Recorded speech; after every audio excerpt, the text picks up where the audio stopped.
great. Well, we are going to split tonight up into 3 different panels. And one of the reasons why we're doing tonight is that sometimes we can forget what the people around us are actually going through.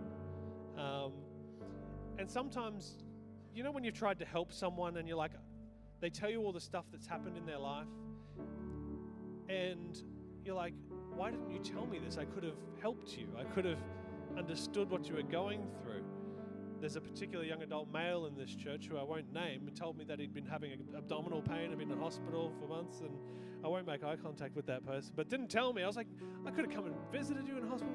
There's a space where if we learn about what each other are going through, the experiences we've been, you can not only care for each other better, but you could even look around the room and find some people you might want to get some mentoring from, some people you might want to ask advice from, and I think that's a great thing. And so we're going to have a school leavers panel tonight, which is they're probably 18 mostly.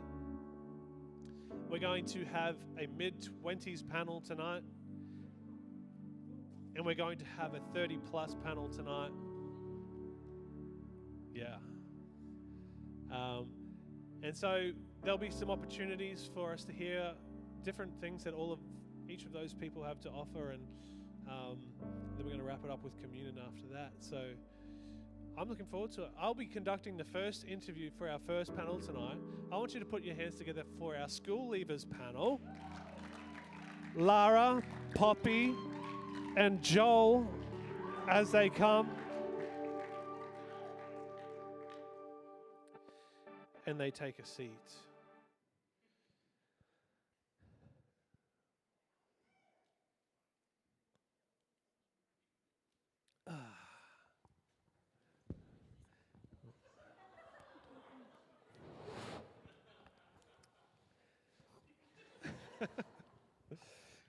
Now, I was a bit concerned tonight that I was going to be out of the Blazers Club, but Joel, thank you very much for helping with that. I do my best. You're welcome. Slacking. So, it's working, it's on? You can ask the older guys how to do that in a minute. Well, I guess, as you know, I've given my age up tonight. I'm 30.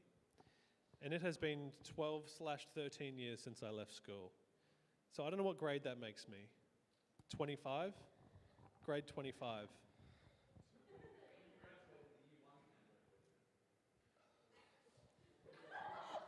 Nice. And so I guess things have been very different. I think for someone like me, asking a panel of 18-year-olds, there's questions I want to go about. Well, what's different for you guys? But we'll get to that in a minute. So I'm asking from a 30-year-old's perspective tonight.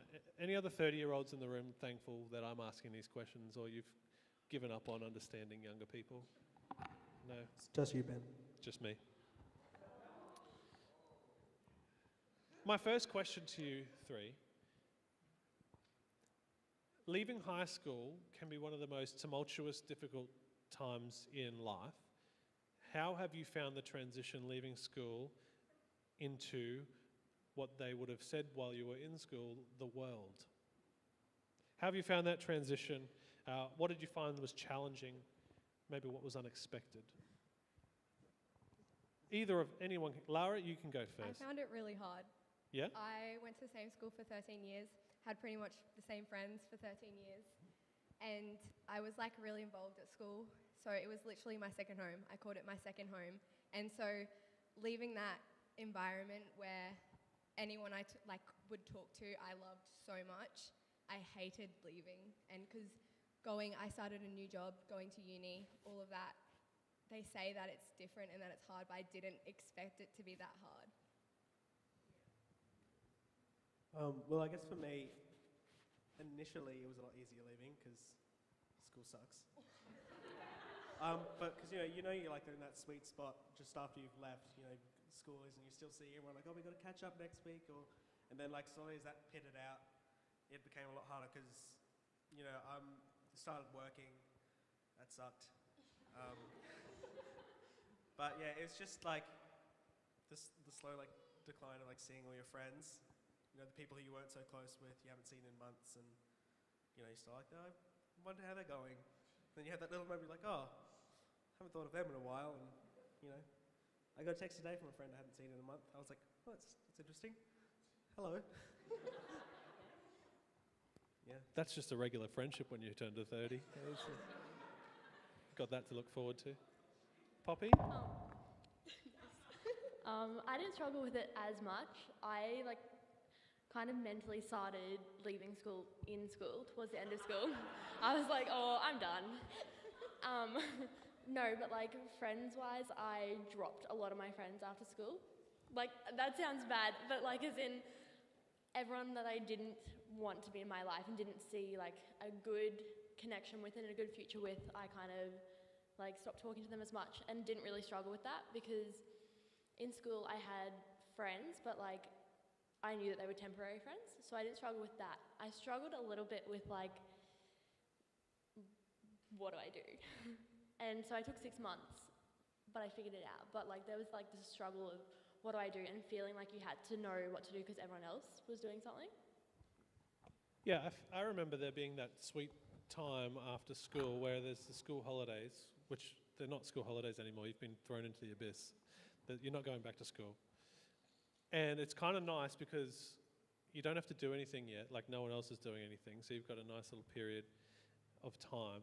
But eventually it comes and it gets real and everyone goes to class and everyone goes to work and it's like, oh, how did you guys experience that feeling? How did you handle that? Like, Lara, you went to study, right? Yeah. Poppy, you took a bit of time and you started working, correct? So I took a gap year, which I'm still in. Still in, right? Great. What have you struggled comparing yourself to people? What have you found any resolution in where you found yourself now? Well, I feel like I did. My mum, not so much. I was kind of just in a place like I can't study straight away. Like that's. Anyways, so I needed time, and I wasn't so much like I need to figure out what I need to do now, because I had mentally given myself that time, as in like I need to actually figure this out. I don't want to make a rush decision. I actually want to choose a career that could be what I do for the rest of my life, or something like that. So I prepared myself to take that time, so I could make that decision, not rushed. Can you say the question again? How did you find, everyone goes back to class and you're still, I don't know what to do. How did you find that, Poppy? I struggled with it for a while because I was like, I need to know what I have to do. And like there wasn't pressure from my family at all. Like they were supporting it, but mentally I was like, no, I need to know what to do. Like this isn't good enough. I need to know what to do. I can't just work. Whereas like I could just work until I figured it out, but I was like, no, I can't do it. I can't do it. And then there was a bit there when I was like, no, like it'll be okay. And started to tell myself that it'll be okay. And that's when it came to me what I actually wanted to do, when I was telling myself that it was okay to be in that position. And Lara, you almost like, sounds like there was a grieving happening at the same time as trying to be excited about your new life and trying to meet new people, and you're probably trying to give the best to all sorts of people whilst it's a pretty difficult time for you. Yes, it took me a good solid 3 months to find one friend at uni because I can't do with change. So I would like go to uni and I'd put my AirPods in and I'd walk to my class, take my AirPods out when the teacher started talking and then put my AirPods back in and walk out because I just couldn't deal with the change. Yeah, wow. Okay. Well, I'm going to get a little less heavy. I took it there, it's fine, don't worry. We all have a number in our heads. No matter what age you are in the room, you have a number where you think is currently old. Mine's probably, it's probably about 35 to be honest. I'm like, oh man, that's nearly, you can see 40 from there, just over the hill.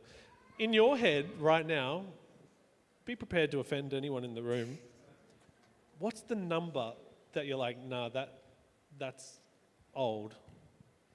Alex, how old are you? He's 19, don't you remember? He's 19. I don't know. I guess like I don't know. Okay. 20. 20? No, I'm just scared to turn 20 next year, but mine would be 25, I think. You start dying at 25, so have fun dying, Alex. It's 26, actually. It's, I okay, well guess then for me, 26. 26. I guess for me it's probably a bit later actually, because I don't have a plan for life at all. That's a lie. But I guess if I like 28 is when I see like established life for me, I guess, because you got like all that time to get like married and have kids, start having kids. You tried not to offend everybody, but here you are. Tried and failed. But I feel like 28 is where I would like to be established in my life, which is old. Okay. So I don't know what you know about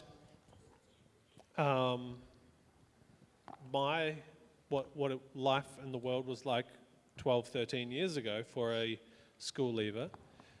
But if you can give any insights, tell me what you think you guys are faced with and how your lives are different in 2021 as an 18, 19-year-old compared to when I was an 18, 19-year-old in 2008.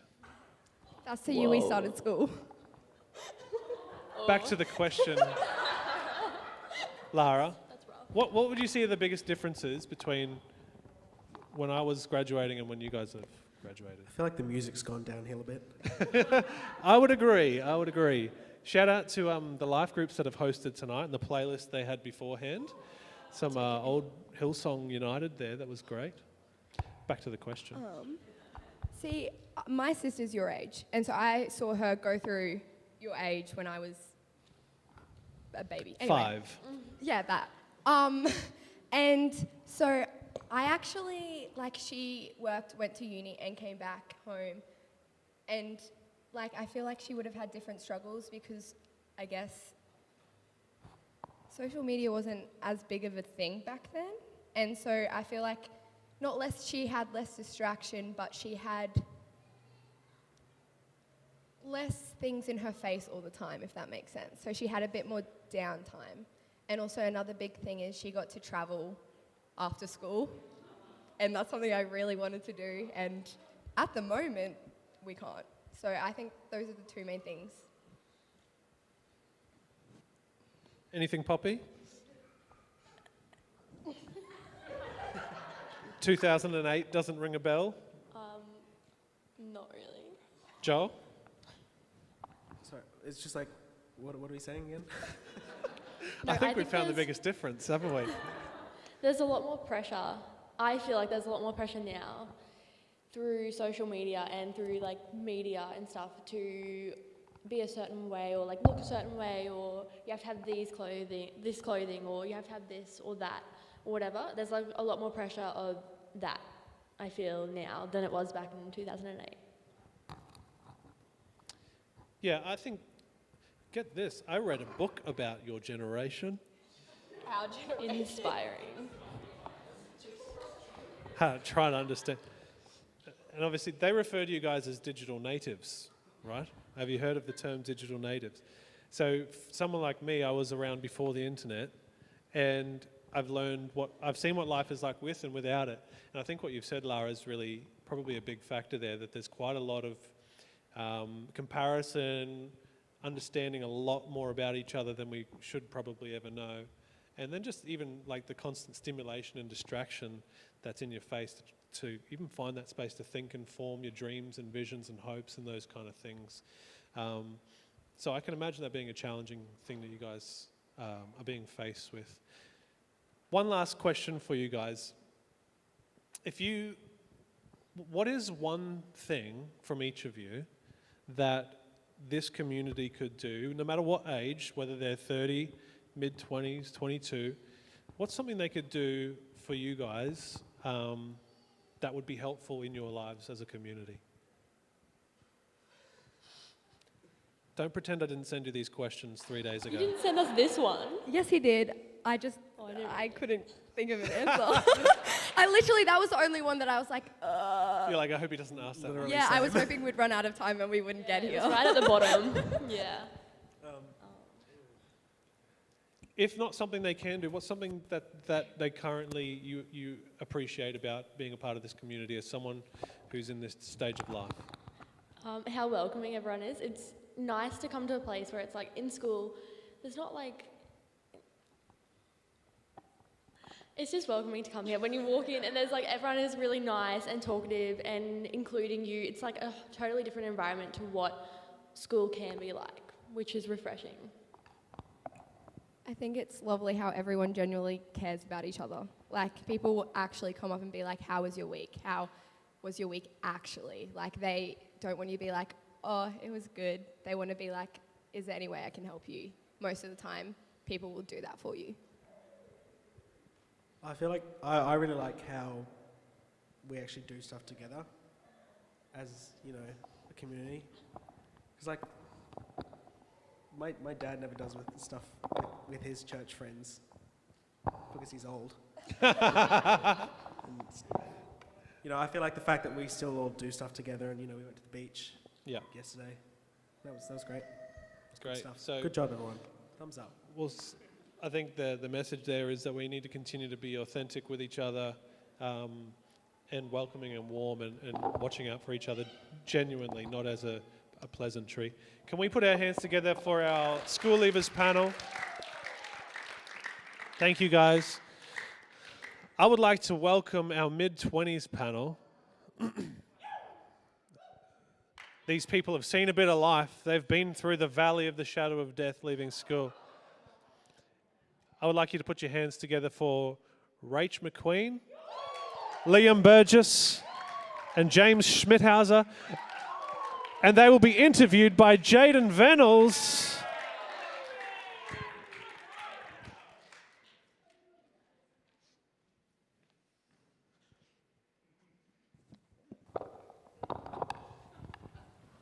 Hey guys, how are we doing? Yeah, good. Good. That's good. Well, thank you for our school leavers for sort of sharing what your experience was at a school. I think that was really, really rewarding and really valuable to sort of learn, and especially see what our community is doing really well. That's really good to hear. That actually made me really interested, sort of like building off that. What were the sort of challenges you guys faced, like right out of your school and when you were graduating? What would you say, sort of, were the challenges different, or were they sort of similar and they had a similar theme to them? Yeah, I can start. Yeah, pretty similar, to be honest. I'd say a lot of the struggles that I experienced was just working out which direction to kind of head in. So, yeah, I think there was the assumption that everyone else has everything together and that they know exactly what they want to do. And so when I started, like, when I was moving to leaving school, there was very much the pressure of go to uni, that's the thing to do. And so by default, almost just kind of went straight into uni without much thought as to what I wanted to actually do. So the challenge for me was trying to keep as many doors open as possible while still trying to act like I had it all together. So yeah, I think that's kind of what I experienced. Yeah, I guess I was similar, like, yes, that whole thing of like, there's so many things you could do. And it's hard when you like don't know what you really want to do, but you like a lot of things. And so you're just like, oh, I could do this, or I could do this, or I could do this, or that. And then you've just got like a list of like 10 different courses you could do from like 7 different unis, and you're like, well, that's expensive. And then it's, yeah. But I guess it's a bit different now as well. It's not so like, uni's not the only pathway as much now, I think. Like, you can go, there's a lot more like, oh, you can make your own business now. Like, but I guess like when we were coming out of school, it was like, there was such a big push to just go do that uni course that test told you to do. But yeah, I guess how I felt. Yeah, I was very similar. When I left school, I didn't really know what to do, so that was kind of hard because when I was at school, I struggled academically, and I was okay at other things. So figuring out what I should do for a job and career when I was good at was a bit of a hard thing. But when I was at school, I did some work experience, so I thought, well, I'll just go towards, and I did a plumbing apprenticeship for a while, so I just did something. So, but yeah, figuring out what to do was hard. What helped me was my dad was like, I'm not going to let you like sit home and do nothing. And he like registered me for like a pre-plumbing course and like paid for it and like pushed me in. So that helped me. Yeah, great. Yeah, so there seems to be just sort of like a general theme around here, sort of like that expectation sort of just coming out of school to sort of go into uni, have a plan. And would you say like, what would your advice be to those people who didn't have a plan? Like, and what would you say for somebody either right now who's sort of just left school and they're just like, well, I don't really know what to do, or I know what to do, I have so much I want to do, but I actually just can't do it, or it's so expensive, or what would your advice be to people who are like completely overwhelmed by expectation, and sort of advice for them? I guess it depends what kind of person you are. Like if you're someone that needs a plan, then make a plan, but be open to changing the plan. This is something I struggled heaps with, even very recently, is like, you have a plan, you have a way that you want your life to look, and then something comes along, a different opportunity, and you're like, oh, but that wasn't the plan. And I guess it's being okay with like adapting your plan or changing your plan when life throws something new at you. Like, yeah, just be open to different plans. I guess on the back of that, actually, similar thing that I was going to say is focus less on goals and that plan, and focus more on your values and your strengths. So I think because of like, you know, we can't really predict anything that's going to happen, right?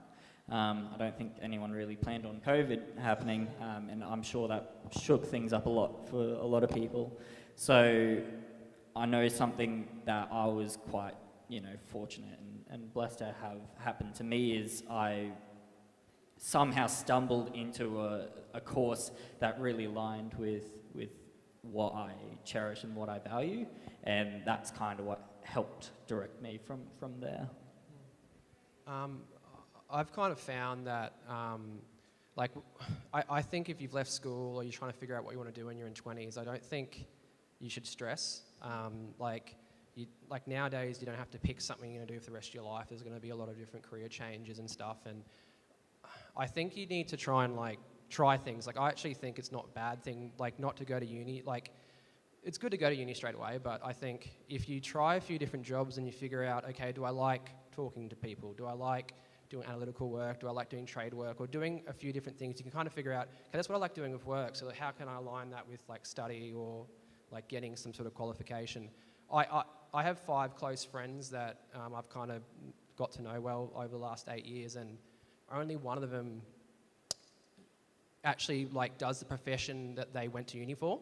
All other 4 like did different jobs, like quit uni and did another degree. So I think like you've got a plan, you've got to try and like pray and go, God, like put the desires of my heart and like put me in the right direction. But like, and another thing too, like if you do something and you think, oh, I don't want, like me, I did my plumbing apprenticeship for 2 years and I thought, what a waste, like I don't have this qualification, but what I learnt from that job, like the work ethic and all that stuff, I've like been able to use like outside of work and inside of work. So I don't think like in your 20s, like it's okay to fail. Like you're not meant to be good. You're not meant to be, you're a newbie at life really and jobs. So I think it's okay to fail. Like don't stress and yeah.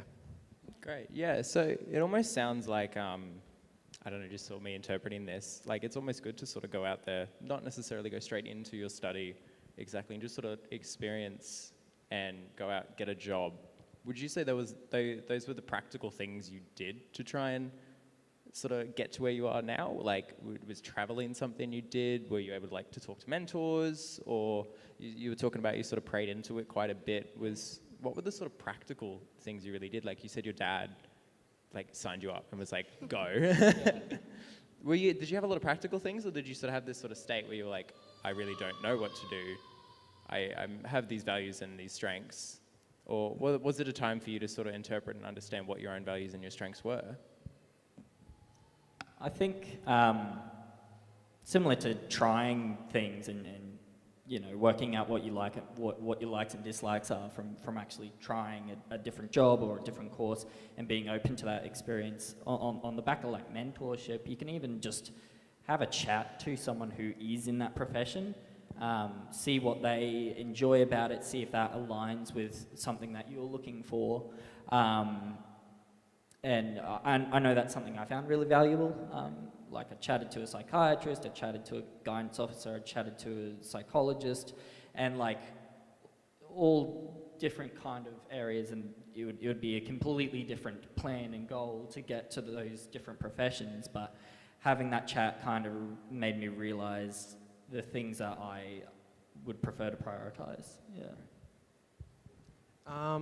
For me, like I didn't really have any like particular mentors, but like I guess talking to my dad and my grandparents and then people just in general sort of and trying to pray into it kind of helped me a lot in sort of going where I wanted to go. Like I think like, you know, swallowing your pride and asking questions and getting help from people is really massive, because like if you're trying to get direction in your life with God, you know, you're going to get it from the Bible and from the sermon, but I think God can, like if you're speaking and getting counsel from really wise people that you know, connect with God really well, he can sort of speak through them to you.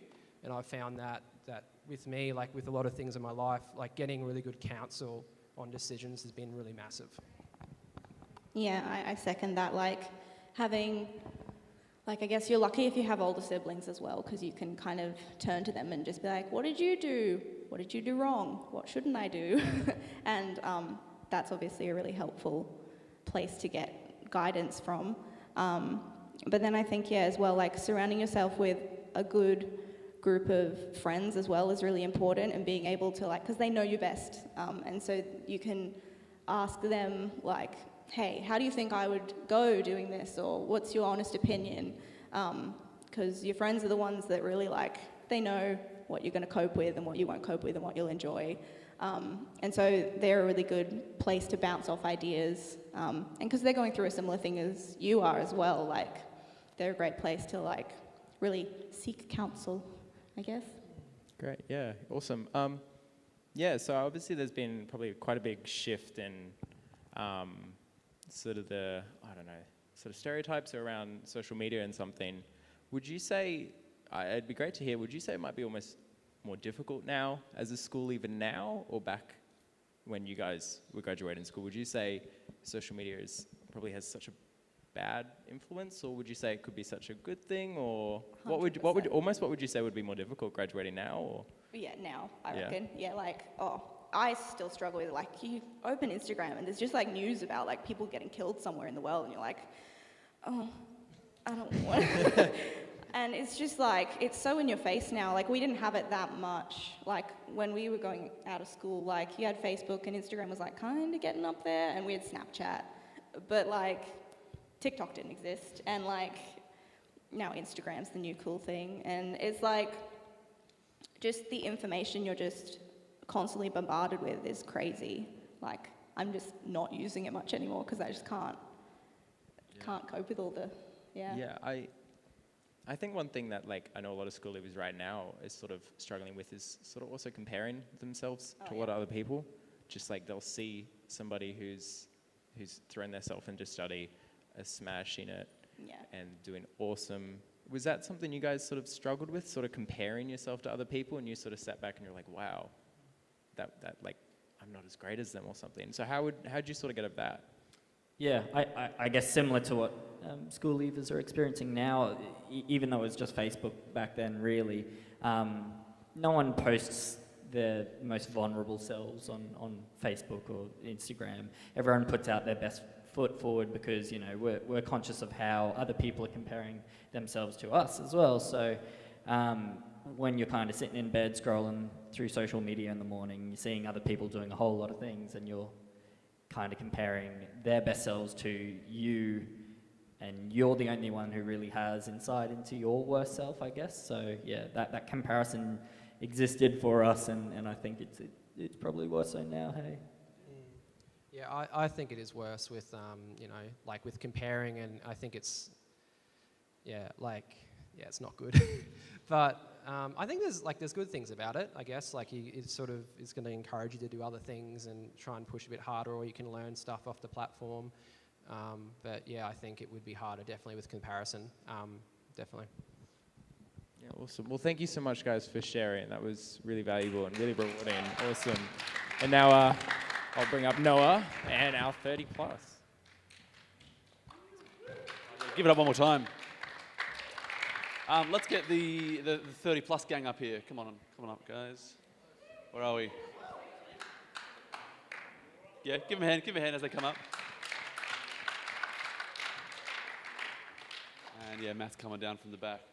We're older and slower. Yeah. Well, let me introduce our panel to you. First up, we have Mitch Johnson. Give it up. Give it up. That's it. Beards are quite a trendy thing right now, and credit where credit is due. Mitch is doing his best to put an end to that. That's Mitch.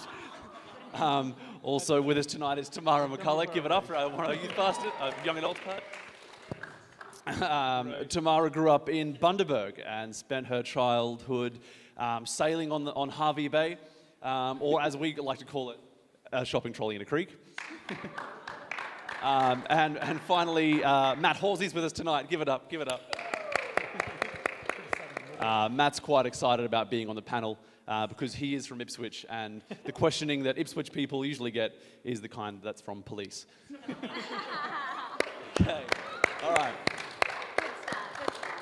I'm used to being in a lineup, not a panel. Oh, I see. Yeah. Okay, so now that you're all sufficiently rattled, let's begin. So before I ask the questions that you guys know about, listening to the last two panels, was there anything that really piqued your interest? And is there anything that you'd like to add to like a particular point that you've heard already tonight? Yeah, I'd really like to say, like, what was with Ben's answer about old being 35? Like, did anybody else think, no, old is like 60? Or is that just me? Because I was like 25, 28, 35, crazy. Fair enough. But we think very differently about age, Ben and I. But anyway, just thought I would say, what was that about? Fair enough. As a 31-year-old. Okay, I was just about to ask you, how old are you? Fair enough. You two, anything you'd like to add onto a previous point? There was some really good stuff being said. Not so silly, but about the comparison, I suppose. It's not, I guess, and I think I'll touch on it a bit later as well, but it's not something that's new now. It's perhaps worse, but there were always methods for comparing yourself. And like, I don't want to say so long ago, like ages ago, but like a decade ago when we were in school or whatever, like, or in uni, like there was still those methods. It was perhaps print media rather than social media, but it was still the same, and TV shows has always been the same. So, yeah. Absolutely, and it's just so much more accessible right now. Like you'd compare yourself to your peers in school, right? But then you'd go home; they're not still in your pocket, you know, the whole time, right? No. Sorry, I don't know if he was asking a question. Oh, I was just agreeing with you. That's all right. That's fine. Old people, am I right, guys? Is this a dialogue or? Sorry, Mitch. Is that on? Technology, right? I guess off Lara was saying about like the community and stuff, building off that, like finding your tribe and stuff. I guess like our community were like, for lack of a better word, blessed that we are surrounded by a lot of like other like-minded people and stuff. So I guess we are pretty, fortunate to have that, I guess. Yeah, good stuff. Than maybe some others with like different generational groups, which there's probably not lots of. Yeah, absolutely. Okay, so getting into it, give us a summary of your 20s, as difficult as that is. What were some of them? What did you do in your 20s? Did you study? Did you work? Did good things happen to you? Were there bad things that affected your journey? and then what was the kind of main takeaway from your 20s and from those events? Well, I partied a lot, like a lot. And I didn't know what I was sort of doing with my life for a long time. And I kind of just like fell into what I was doing. Like I heard a lot of people talk about like they finished school, they went to uni, they studied and stuff, and like not everyone does that. Like there's a lot of people out there that have a lot of stuff figured out, but there's a whole bunch of other people who don't know what they're doing and don't know what they want to do, and they don't have it figured out. And some of them still don't have it figured out, and some of them take a little bit longer than others. But you can get it figured out. Sometimes people just have a different path, but sometimes the journey's different, but like the end result can be still pretty good. Absolutely. And would you say that where you are in your journey, are you happy with how it turned out? Yeah, I'm in a real good place, surrounded by good people and a job, and married, and there's good stuff for sure. Yeah, awesome. Matt? Can I have a refresher on the question? Tell us about your 20s. Oh, okay. And give us a run through of some of like the main things that happened. Like, did you go to uni or not, All right, etc. yeah. And what did you learn? I learnt a lot, I guess. I went to uni straight out of school. I left uni pretty much straight out of school. I went back to uni. I finished that degree. Didn't use it. And then I went back to uni, all in my 20s. I've done working here and there as well, like in the gaps. I was always jealous of the people that knew what they wanted to do with their life, because I didn't. So I spent a lot of my time, I guess, just sort of floating through my 20s and hoping that some magical thing would happen. What I wanted in my life would just come to me. And it didn't, obviously, because that's not how things work. And so I think the main thing I learned, I guess if I was to sum it up, was that the life that I have is a result of the decisions I was making. And I was thinking about it today. I was like, I wanted to be a main character in my life, but I think I was a side character. And I was trying to like hope for main character activities, but I was making side character decisions. I was like... That's good, yeah, absolutely. Deep. Yeah. Poetic. Legit. I was like, yeah, like, just, I don't know, just hoping that like a lovely woman would show up, or like the job of my dreams would like rock up and I'd have to do nothing to make that happen. I was not the protagonist of my life. And I guess the lesson I've learned over the last couple of years is I was getting what I deserved out of it, I suppose. I wasn't making those decisions, so I wasn't getting those responses. And so, yeah, in the last few years, you're sort of like, oh yeah, okay, if I make a main character decision, then main character outcomes are the result of that. Yeah, so wow. yeah, that's probably the main takeaway. And that's amazing. That's really, really powerful. And do you find that now you've come to that realization and you're making main character decisions, are things turning around? Like, because you're about to finish your next degree, right? Yes, I'm about to finish my last degree. Hopefully I don't have to go back to uni. We'll see. But yeah, and I guess there's a power in making consistent, like, good decisions as well. It sort of builds up. And before I'd like just want something to happen, and you know, like a fad diet, you start it and then you're good for a bit, but then it drops off. Whereas, yeah, when you make like those good decisions, over time it builds up. And yeah, now I am seeing the fruit of making those decisions, which is good. Had to stick through some hard points, and I guess there's times where I was like struggling because it was difficult and I wasn't used to that. I was used to like floating through life. And then to actually achieve something, you have to stick at something. You have to work through the hard times, because there will be some. And yeah, So, yeah, I think that's it. Yeah, nice. So there's really something to be said for consistency and diligence, right? Yeah. Yeah, 100%. So you just went on that lovely lady to open the door, right? Yeah, I mean... I'm not going to put you on the spot about that. That's fine. Great. I was putting the ladies on the spot. That's okay. Yeah, and Tamara. Yeah, that was brilliant. Lots of thought put into that, and thanks for sharing that. Yeah. In terms of just what my 20s looked like, I think for me it was a lot more kind of straight and narrow down the path of, I went to uni, got a full-time job out of uni, got married at 21, bought a house at 24, had a baby at 25, had another baby at 27, had another baby at 30. But I've still been in the same industry that I started working in back when I left uni. So mine has been a lot more kind of, like a little bit more linear. But in saying that, it wasn't the picture I thought my life was going to look like. I'd had different thoughts around what I was going to do with my life, and those things changed early on in my 20s, and then it's kind of been, along this pathway. But yeah.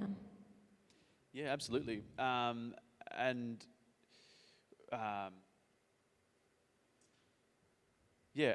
so looking forward, do you still see your life going on the straight and narrow, or the linear path, or like looking forward from now?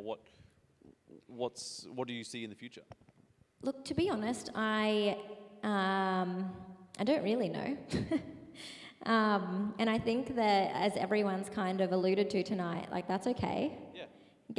I think that having your life together, having it all figured out, I think it's actually a fallacy, because I think that all stages of life are going to throw different curveballs at you, and you learn through those curveballs, and then you progress through that. But are you wanting me to share what I've learnt in my 20s, or is we just talking? No, that's great. Mike, tell us what you learned. Tell us everything. Sorry, I didn't know if you were answering the question that you'd sent through, or just... Yeah, we were. Okay, great. All right, so the question is... We're not over time at all, so, I mean, talk as much as you want. Excellent. The question that we were, kind of briefed on was around what you feel like you've learnt in your 20s and what brought you to that learning. And I think for me, it's been around trying to understand this balance between being intentional and living in the moment. And I think that for most people, we tend to kind of lean more towards one or the other of those. And for me personally, I probably was more a live in the moment type person, rather than being super intentional throughout my 20s. And I don't know that you have to be super planned about everything, but I believe that intentionality really sets you up for spontaneous moments. It sets you up for spontaneity and actually enjoying that spontaneity. So I think the advice I would give myself to go back through my 20s would be to be intentional about important areas. So some of a few things that I thought about, I'm sure there's a million more, but just a few that I thought about was your relationship with God, your relationship with others, and your finances are things I would say get really intentional about. Learn how to be super intentional about them, but then you'll also have space there for spontaneity, right? So if you're being really intentional in your relationship with God, you're still going to have moments with God that are just in the moment. And if you are if you just rely on an in-the-moment relationship with God, chances are you're not going to have a deep relationship with God. So really set yourself up well by being intentional there. And I think it's the same with relationships, whether that's friendships or whether it's, a romantic relationship. Being intentional there sets you up for spontaneity as well, right? Like if you're really intentional about creating the types of relationships you want, but then you can still be open to meeting new people. And then in your finances, I think that's a really important one to be super intentional about when you're younger. The earlier you can learn to do that area really well, that will set you up as well for being able to just enjoy living in the moment. My pastor in Ipswich, same pastor as Matt, used to always say 10% to God, 10% to savings, and learn to live on 80% of your income. Don't learn to live on 100% or more of your income. So if you can set yourself up really well in that area, obviously it's going to set you up to be able to enjoy your in-the-moment moments as well. So I think for me that would be I guess looking back to my 20s and talking to my 19-year-old self would be around, being really intentional at setting yourself up in important areas so that you make more space for enjoying the spontaneity and not feeling like you're putting yourself out of depth or out of a good space. But yeah. Yeah, I couldn't agree more. Like Rach and I are intentional about not having kids, so we can be spontaneous and go on travel, trips in the future. So I mean, absolutely, that's really great. Thanks for sharing that. Yeah. So do you say that to the microphone on? Yeah, Mitch. The other thing I was going to say is I remember like being 18 and be like, hey, mum and dad, I'm an adult now. And as I looked at me in the eye, I'm like, all right, are you going to start treating me differently? I'm an adult. And then like 3 or 4 years passed. I was like, all right, I'm in my, early 20s. I'm like, yes, now I'm an adult. I'm definitely an adult. I can make more decisions and things. And then, you start doing your tax and you start doing all these other things that they don't teach you in school. And it's just like, okay, all right, so there's more things to figure out. And then I got to like 25, 26, and I remember being like, all right, now I'm a man. I'm 26. This is all happening. I've got to make these things. It's this thing like someone a lot older than me, who's about like 60 something, a patient of mine from work, and he said to me, he's just like, I'm still the same as I was when I was about 25, 26. I'm just old and my skin's old and my hair's a different color. And I didn't really get that at the time, being sort of like mid-20s and stuff, but like I'm 34 now and I totally get it. Like I'm probably being the same I've been for about the last decade. And I don't think I'm going to change. I can see Pastor Russ having a lean up against the back here, and he can probably attest to that. I've heard some of his jokes in the mornings, and he's probably been making them for about 20 years. And so there's just these, I think being like some of the things that are really important are being authentically you. And it's totally okay to say no to things. It's definitely okay to say yes to things. I was listening to what Al was talking about last week about like having margins in your life and stuff. And like I've been living that for a little while now recently. And it was just like when you talked about it, I was like, damn, like that's exactly how I've been feeling lately. Like for some of you who don't know, my father passed away last year. He's only 54 from cancer. And that kind of put a lot of things, I guess, into like a weird perspective. Like I've had relatives die and stuff, but then when it's someone a bit closer to you, it's way different. But like, taking some more opportunities, saying yes to like reconnecting with some people and like reaching out to people around you, those things are important. And like, all I can say is like, don't be afraid to put yourself out there a little bit. I've just left my job and I'm starting a new employment, and I've been at my current place for like 8 years, and there's like an older patient, he's 74, and I really wanted to stay in touch with this dude. I'm like, we have great banter and stuff, and I was like, you know what, here's my mobile number. This is like, I'd really like to stay in touch and stuff. And like, he almost like cried that he's just like, oh, we're just gonna stay mates. Like, oh, this is kind of cool.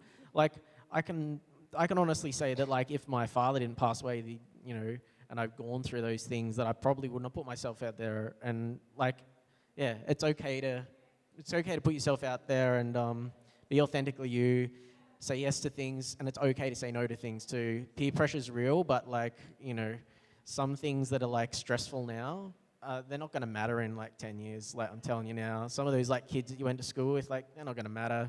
They're gonna pop up in like your suggested friends and be like, nah, like don't worry about it. Yeah. Yeah, great. That's really, really great. That's super powerful. Matt, was there anything else you wanted to add?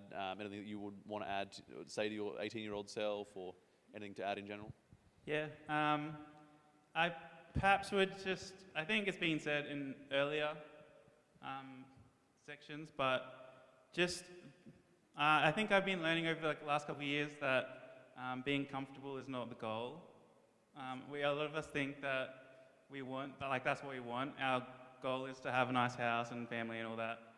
And those aren't bad things, but I think what I've been realizing is that I've been looking for that stuff and not risking anything. So what actually needs to happen is you take some risks and you see what can happen, and then that enlarges your territories in a really Bible-y, a Christian-y sort of way. Like, stretch yourself and see what can happen, and you'll be surprised by the outcomes, I think. And if there's something that I could tell my 20-year-old or just straight out of school self, it would be just give something a go, stick at it, and see what happens. The worst thing that can happen is you have to start again, and that's not a bad thing. That's fine. And yeah, at the end of that, you'll find yourself in a place, and then and you're comfortable, and that's when you know, I suppose, that it's time to go again and risk again.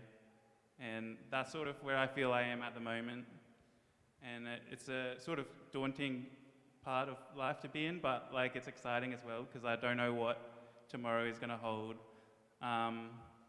Figuratively, tomorrow is my assignment day, but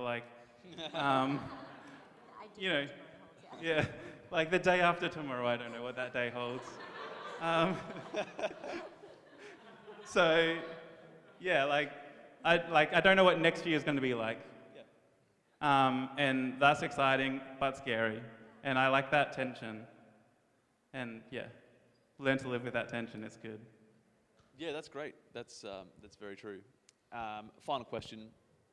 Is there, or was there a moment where you were like, oh, I'm not young and cool anymore? Or was there a moment am I out of touch, or are the kids wrong? Have you had a moment like that yet? Can I? Not implying that you have. I was on my first prac, and me and my supervising teacher, we were teaching Year 8 English, and we were talking about David Beckham. You guys know David Beckham, right? These grade 8 kids do not know David Beckham. And I was like, all right, well, that's my entire childhood is gone. It's too old for them. Yeah, wow.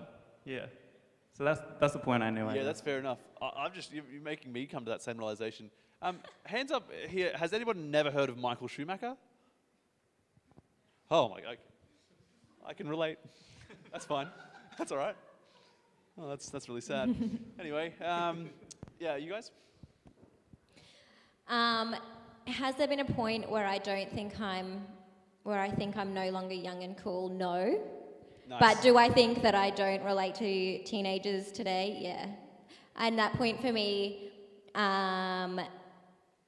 there's probably been a lot of them. The most recent one that's in my mind, I think, is just the phase of TikTok. I just have not got on board with that. But even Ben's all over that, but he shows me funny TikToks. So yeah, I'm definitely way out of relating very well to young people today, but definitely still think I'm young and cool. So yeah, nice. It's yeah, fine. Fair enough. Mitch? No, it's really just the fact that there's people now that were born after the year 2000 who are legal enough to drink in America, and that's just weird for me. I'm still getting used to that. But yeah, if your ID's getting checked, they just check for the 19 at the beginning, and that's good. Yeah. They're just oh, it's got a 2. Nah, we probably should check it. But if there's a 1 there, they're like, nah, we need to. You're good. I'm like, thanks. Yeah, nice. I'll give it up for these guys. Thank you all.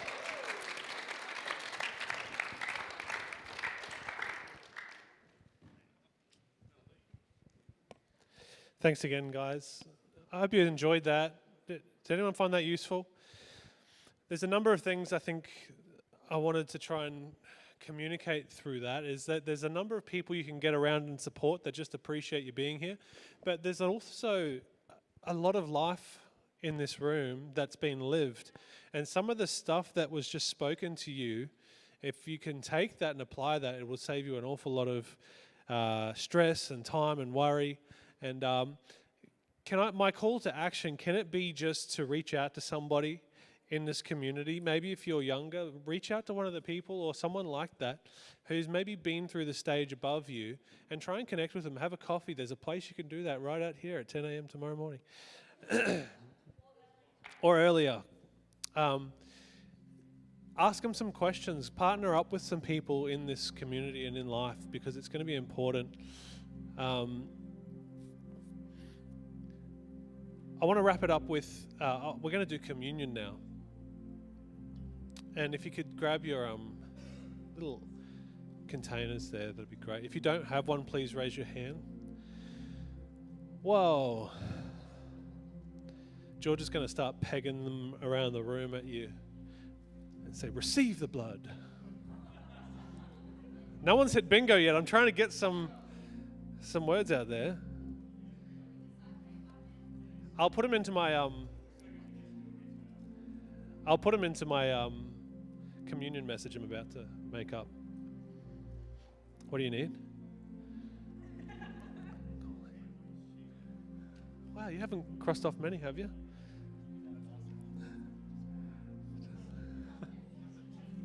I've already forgotten them. We'll see what happens. We want this to be pure. Everyone got their communion? Great. We haven't done this much, but it's something that Jesus asked us to do. And can I tell you that there's one thing that makes us different from the Rotary, from Kedron Wavell, from your local social club. Community is great, but we come together because of Jesus. Jesus is our common union. He is the reason that we are here tonight meeting together. And I never want us to lose sight of that fact. As much as we enjoy coming together and churning through life experience, anyone can do that. But you know what not everyone can do? Is to come together and say, thank you, Jesus. Thank you, Jesus, that I'm saved. Thank you that I'm covered by the blood. Thank you for what you did on the cross for me. And I want to put Jesus back in front of you again today. And I want to ask you the question. Is Jesus the reason you're here? Is he your common union to this place tonight? We might come here sometimes because of our friends, and that is awesome. I'm so glad that we've got friends in this house. We might come here because we've found a great cause and a great way to give our time and our gifts and our energy, and it is a great thing to do. But at some point, we all need to get to that place where Jesus is the reason that we are here. Jesus is the reason I serve you every week. Jesus is the reason we serve each other every week. And so tonight, when we're all focusing on our community, I don't want this to just turn into a community. Are you hearing me? We're a community gathered around a common union, which is Jesus Christ and his shed blood and body for us. And I think that's one of the reasons that he's called us to keep this in our midst, so that we don't lose sight of the fact that he is the reason we're here together. That this isn't about who's friends with who. That this isn't about who's in some social group and who's not. This isn't about in every which one that I could go and choose depending on how I feel. That we come and we bring this in front of ourselves. That we would never lose sight that we're not just community, but we're joined under our common union, which is Jesus Christ. So would you take the bread and hold it in your hand right now? Jesus to his disciples says, this is my bread, this is my body. This bread is my body, which has been broken for you. In this moment, let's just take the bread together.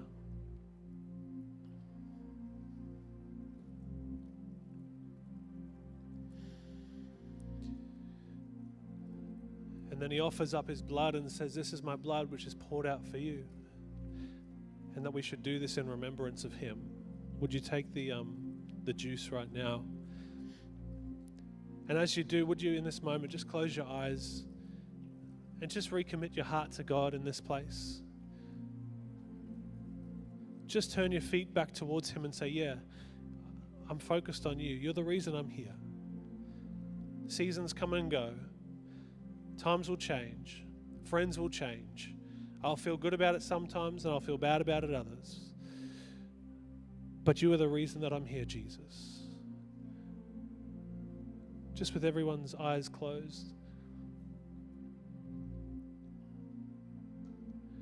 Could we commit ourselves to Jesus once again? If you would like to commit yourself to Jesus, maybe for the first time tonight, while everyone has their eyes closed, just raise your hand just so I could see that. If there's anybody that would like to commit their life to Jesus tonight for the first time, I'd love to include you in that prayer. If not, let's recommit ourselves tonight. Father, we offer ourselves to you again. We are reminded of why we are here gathered together, that it's by how we love each other that the world will know that you are good, that we are your disciples. We thank you tonight. We honor you in this place. In Jesus' name, amen.